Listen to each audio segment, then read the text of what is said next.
Welcome to प्रहार classes guys. मेरा नाम है चंदन त्रिपाठी और आज की वीडियो में हम लोग डिस्कस करने वाले हैं 27 सितंबर के इम्पॉर्टेंट करंट अफेयर्स वीडियो। इसमें हमारी पहली जो सीरीज़ होती है वो होती है हेडलाइंस की। हेडलाइंस में हरदीप एस पुरी ने नई दिल्ली में पहली हरित हाइड्रोजन ईंधन सेल बस को हरी झंडी दिखाई है। दूसरा है सरकार ने गोवर्धन के लिए एकीकृत पंजीकरण पोर्टल पेश किया है। गोवर्धन एक स्कीम है, इसके बारे में भी हम डिटेल से डिस्कस करने वाले हैं।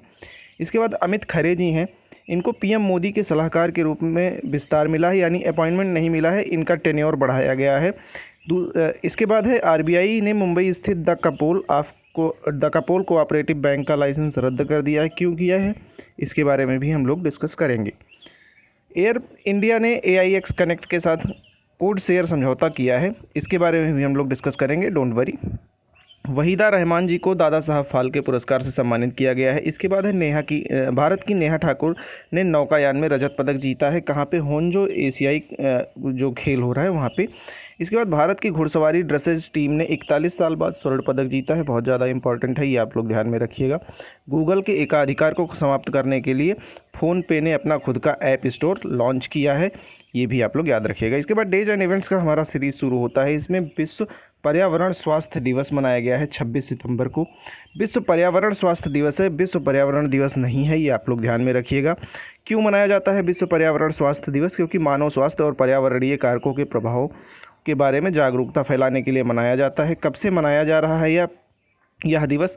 तो यह दिवस 2011 में एक समिट हुई थी, international federation of environmental health ने इसको कंडक्ट कराया था। तभी से यह माना गया था कि 2011 से हर साल 26 सितंबर को विश्व पर्यावरण स्वास्थ्य दिवस के रूप में मनाया जाएगा। इस साल की जो थीम है विश्व पर्यावरण स्वास्थ्य दिवस की, वो है global environmental public health standing up to protect everyone's health and each and every day. इसके बाद नेशनल अफेयर्स का हमारा न्यूज़ शुरू होता है। इसमें नेस्ट और अमेजॉन इंडिया ने EMRS के लिए इंजीनियरिंग प्रोग्राम का दूसरा चरण लॉन्च किया है। क्या है नेस्ट का पूरा फुल फॉर्म है national education society for tribal students. जो हमारे ट्राइबल बेल्ट के लोग हैं वहाँ पे 54 एकलव्य मॉडल आवासीय विद्यालय यानी EMRS Eklavya model residential school में अमेजॉन फ्यूचर इंजीनियरिंग प्रोग्राम का दूसरा चरण लॉन्च हुआ है। इसके तहत क्या होगा कि जो कक्षा 6 से कक्षा 10 तक के विद्यार्थी हैं ना, उनको उत्तरोत्तर कंप्यूटर विज्ञान और AI अवधारणाओं को सिखाया जाए। उत्तरोत्तर कंप्यूटर विज्ञान का मतलब क्या है? जो बेसिक कंप्यूटर से ऊपर के जो कंप्यूटर ज्ञान होता है उसको सिखाया जाएगा, ये आप लोग ध्यान में रखिएगा। इसके बाद दूसरा जो हमारा न्यूज़ है वो हरदीप एस पुरी ने नई दिल्ली में पहली हरित हाइड्रोजन ईंधन बस सेल को हरी झंडी दिखाई है। कौन है ये? केंद्रीय मंत्री हैं हरदीप पुरी जी। कहाँ से दिखाया है, कहाँ से इसको लॉन्च किया है? कर्तव्य पथ से। जो पहले राजपथ था उसका नाम कर्तव्य पथ अभी बदल के रख दिया था मोदी जी ने। इसके बाद इसमें जो हाइड्रोजन सेल है ना, वो क्या करेगा? हाइड्रोजन सेल जो है वो बिजली उत्पादित करेगा, वो भी हरित ऊर्जा उत्पादन होगी। इसमें जो एकमात्र उप उत्पाद होता है वह जल होता है, यानी इसमें पॉल्यूशन की मात्रा बिल्कुल जीरो होगी, ये भी आप लोग ध्यान में रखिएगा। इसके बाद एक चीज़ और इसमें डिस्कस करने लायक है, वो है इंडियन ऑयल ने देश में स्वदेशी ईंधन सेल और हाइड्रोजन बुनियादी ढांचे के लिए टाटा मोटर्स के साथ समझौता किया है। ये आप लोग ध्यान में रखिएगा, याद रखिएगा, क्योंकि ये सारी चीज़ें पूछी जाती हैं। इसके बाद सरकार ने गोवर्धन के लिए एकीकृत पंजीकरण पोर्टल लॉन्च किया है। गोवर्धन एक स्कीम था जो गवर्नमेंट ऑफ इंडिया ने लॉन्च किया था, जिससे कि इसका कई बेनिफिट था। जो गोबर होता था ना, उससे बायोगैस बनाया जा सकता है, उससे जो है वो किसानों के लिए फर्टिलाइज़र खाद वगैरह बनाया जा सकता है। तो उसी के लिए एकीकृत पोर्टल था, एकीकृत स्कीम था गोवर्धन। इसके बाद इसको पेयजल और स्वच्छता विभाग ने देश भर में संपीड़ित बायोगैस यानी कंप्रेस्ड बायोगैस और बायोगैस के संयंत्रों के पंजीकरण के लिए गोवर्धन के लिए एक पंजीकृत जो है वो एकीकृत पंजीकरण पोर्टल लॉन्च किया है, ये आप लोग ध्यान में रखिएगा। इसके बाद हम लोग अगला जो न्यूज़ डिस्कस करने वाले हैं वो ये करने वाले हैं कि जो बैंकिंग सेक्टर से है ना, जो हम लोग कह रहे थे द कपोल कोऑपरेटिव बैंक, ऊपर हमने डिस्कस किया था, इसका आरबीआई ने जो है वो लाइसेंस रद्द कर दिया। क्यों रद्द कर दिया है? क्योंकि इसके पास पर्याप्त पूंजी और कमाई की संभावनाएं नहीं थी। हम लोग जानते हैं SLR वगैरह जो है वो अगर किसी बैंक के पास नहीं रहता है तो आरबीआई उसका लाइसेंस रद्द कर देती है। ये आप लोग बिल्कुल ध्यान में रखिएगा, सारी चीज़ें ध्यान में रखिएगा। स्पेशली वनडे एग्ज़ाम्स के लिए जो स्पेशली जो वनडे एग्ज़ाम्स होते हैं ना, उनके लिए सिर्फ ये नाम याद रखेंगे तो भी काम हो जाता है। ये आप लोग अच्छे से ध्यान में रखिए। अगला जो हमारा सीरीज होता है वो होता है बिजनेस एंड इकोनॉमी का। इसमें एयर इंडिया ने AIX कनेक्ट के साथ कोड शेयर समझौता किया। कोड शेयर समझौता का क्या मतलब होता है? मान लीजिए दो एयरलाइंस है ना, एक एयरलाइन की जो रूट है वो कोई और है और एक एयरलाइन की रूट कोई और है। फिर दोनों ने मिलकर कोड शेयर किया। इससे पैसेंजर्स को भी आसानी मिली कि अगर यहाँ वाला चाहे तो इस रूट पे भी जा सकता है, इस रूट पे भी जा सकता है। कोड शेयर समझौता का यही मतलब बेसिक मतलब यही होता है। इसके बाद हम जान लेते हैं एयर इंडिया और AIX कनेक्ट कौन सी चीज़ है। एयर इंडिया पहले गवर्नमेंट की बॉडी थी, लेकिन अभी इसको टाटा ग्रुप ने एक्वायर कर लिया है। इसके साथ ही AIX कनेक्ट भी टाटा समूह का ही एक पार्ट है।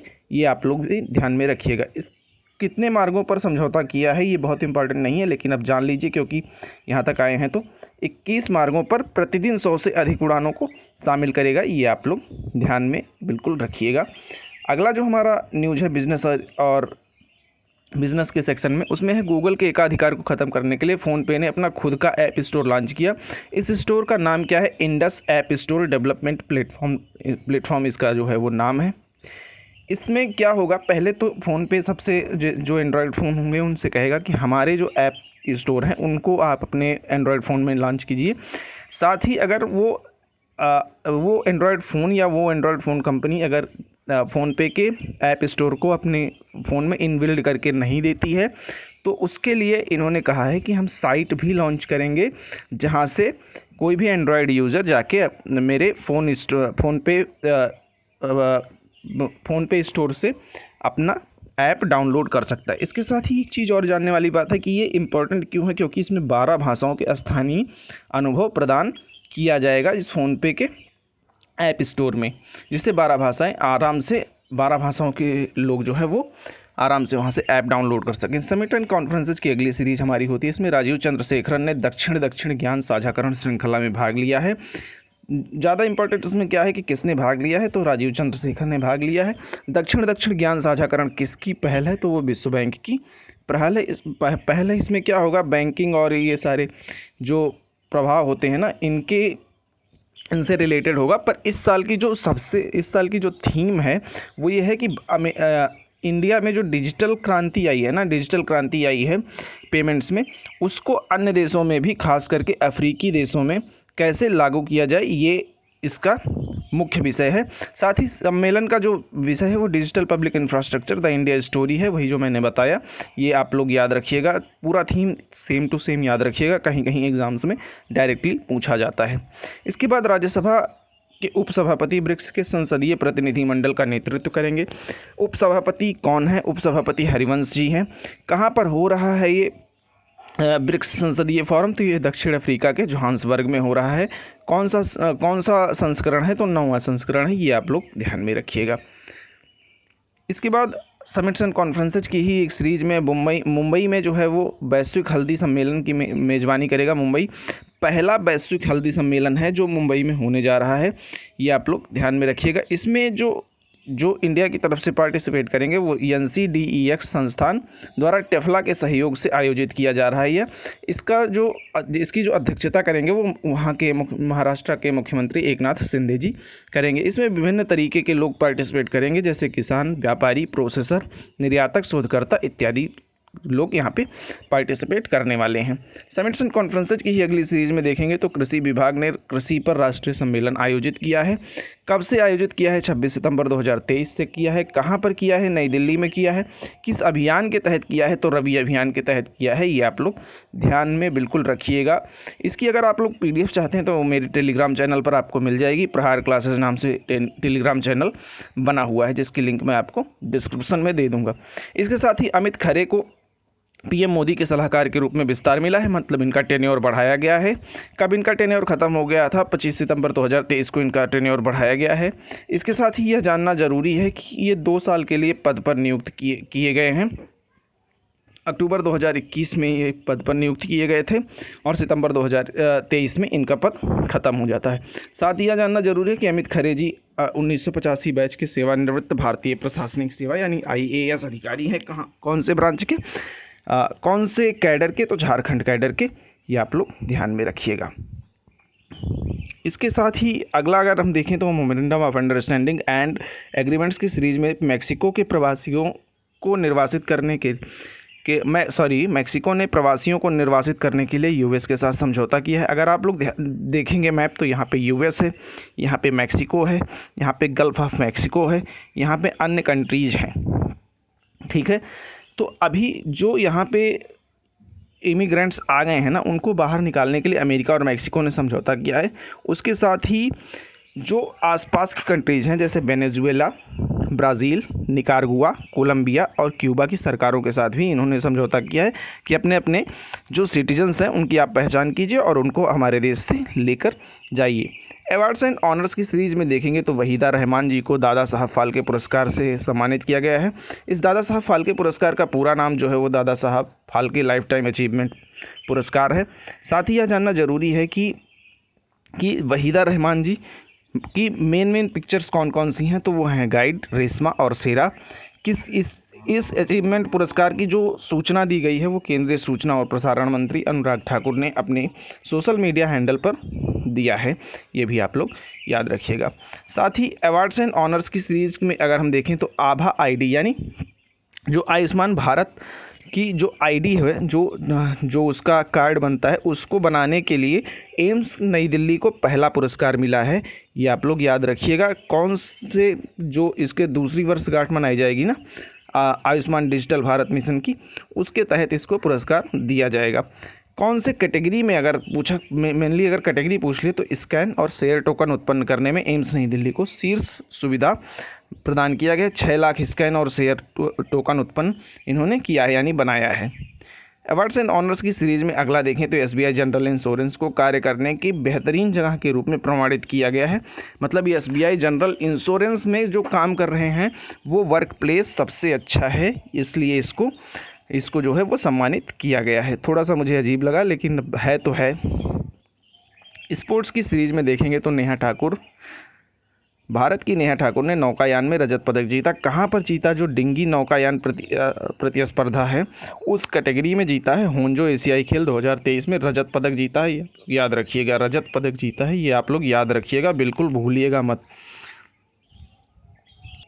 इस संस्करण में जो है वो इस संस्करण के जो सेलिंग वाला पार्ट होता है ना, सेलिंग वाला जो सेक्शन होता है, उसमें भारत का यह पहला पदक है। इसके साथ ही 17 वर्षीय खिलाड़ी ने 27 नेट स्कोर के साथ समापन किया था। और अगर बाकी चीज़ों की बात करें, जैसे महिला स्क्वैश टीम की बात करें तो उन्होंने अपने शुरुआती ग्रुप मैच में पाकिस्तान को 3-0 से हराया था, जबकि पुरुष स्क्वैश टीम ने सिंगापुर के खिलाफ 3-0 से जीत हासिल की थी। स्पोर्ट्स की अगर अगली हम सीरीज़ में देखें तो भारत की घुड़सवारी ड्रेसेस टीम ने 41 साल बाद स्वर्ण पदक जीता। कहाँ पर जीता? सेम एशियाई खेलों में जीता है, स्वर्ण पदक जीता है, ये आप लोग याद रखिएगा।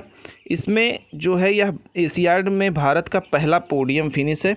इस जो टीम में जो मेंबर्स थे वो सुदीप्ति हजेला थी, दिव्यकीर्ति सिंह थी, हृदय छेदा थे और अनुष अग्रवाल जी की ये पूरी टीम थी जिन्होंने 41 साल बाद घुड़सवारी में स्वर्ण पदक जीता है। स्टेट अफेयर्स की अब हमारा न्यूज़ शुरू हो जाता है। तो उत्तराखंड के मुख्यमंत्री लंदन में वैश्विक निवेशक शिखर सम्मेलन का रोड शो करेंगे, ये आप लोग याद रखिएगा। उत्तराखंड के जो मुख्यमंत्री हैं वो धामी जी हैं। धामी जी ब्रिटेन की 4 दिवसीय यात्रा पर गए हुए हैं, ये भी आप लोग याद रखिएगा। वहाँ पर जो भारत के लोग रह रहे हैं उनसे मुलाकात करेंगे। अगला अगर हम देखें तो स्टेट अफेयर्स की सीरीज़ में तो मिनिस्ट्री ऑफ टूरिज्म ने पेम्बर्थी और चंदलापुर को सर्वश्रेष्ठ पर्यटन गांव के रूप में मान्यता दी है। कहाँ पर ये गांव है? तेलंगाना में है। तेलंगाना के जंगोवन जिले में है पेम्बर्थी और चंदलापुर गांव, जिनको सर्वश्रेष्ठ पर्यटन गाँव के रूप में पुरस्कृत किया जाएगा, यह आप लोग याद रखिएगा। इसके बाद स्टेट अफेयर्स की जो अगली सीरीज़ है वो यूपी सरकार से रिलेटेड है। 2023-24 तक 62,000 PWD सड़कों का कायाकल्प करेगी, यानी 2023-24 तक 62,000 सड़कों में जो गड्ढे हैं उनको भरने का काम किया जाएगा। ये डेट इंपॉर्टेंट है 2023-24 और ये डेटा इंपॉर्टेंट है कि 62,000 PWD सड़कों का कायाकल्प होगा। अब इसके बाद हमारा मैप का सीरीज होता है। इसमें आज हम डिस्कस करने वाले हैं स्कारबोरो सोल एक एटॉल है। एटॉल का अगर मतलब आप लोग नहीं जान रहे तो कोरल रीफ होता है ना, कोरल रीफ ऐसे छोटे चीज़ों में हो जाता है इस तरीके से। यहाँ पर वाटर होता है, इस जगह पे वाटर होता है। वाटर होता है, किनारे किनारे पे जो है वो कोरल रीफ्स हो जाते हैं, इसी को एटॉल कहते हैं। तो स्कारबोरो सोल जो है वो एक एटॉल है साउथ चाइना सी में। अभी इसमें क्या हुआ है कि फिलीपींस ने साउथ चाइना सी में जो चाइना के जो इनलीगल इंक्रोचमेंट थे उनको हटाने के लिए पहल किया है, इस वजह से ये न्यूज़ में था। तो स्कारबोरो सोल जो है आप लोग याद रखिएगा, दक्षिण चीन सागर में एक एटॉल है, ये आप लोग याद रखिएगा। इसके बाद इंटरपोल ने बब्बर खालसा आतंकी के खिलाफ रेड कॉर्नर नोटिस जारी किया है। तो सबसे इंपॉर्टेंट इसमें कौन सी चीज़ें हैं, तो रेड कॉर्नर नोटिस कौन जारी करता है, इंटरपोल जारी करता है। साथ ही बब्बर खालसा कौन है, बब्बर खालसा इंटरनेशनल के सदस्य हैं। इनका जो नाम है जिनके खिलाफ अभी रेड कॉर्नर नोटिस जारी किया गया, उनका नाम करण सिंह है। करण सिंह को बताया गया इंटरपोल ने कि यह पाकिस्तान में छिपा है और भारत के खिलाफ आतंकी गतिविधियों में इन्वॉल्व रहा है। इसके बाद पीएम प्रचंड की बीजिंग यात्रा के दौरान नेपाल चीन समझौते ने 12 समझौतों पर हस्ताक्षर किया। ये मिसलेनियस का सेक्शन है। इसमें मेनली क्या है कि कनेक्टिविटी बढ़ाएंगे, अर्थव्यवस्था को गति देंगे और बाकी सारी चीज़ों को करने वाले हैं ये। तो दोस्तों इस वीडियो में इतना ही। होप आपको वीडियो छोटी और इन्फॉर्मेटिव लगी हो। अगर ऐसा है तो वीडियो को लाइक कीजिए, चैनल को सब्सक्राइब कीजिए और अपने दोस्तों के साथ शेयर करना ना भूलें। Thank you very much.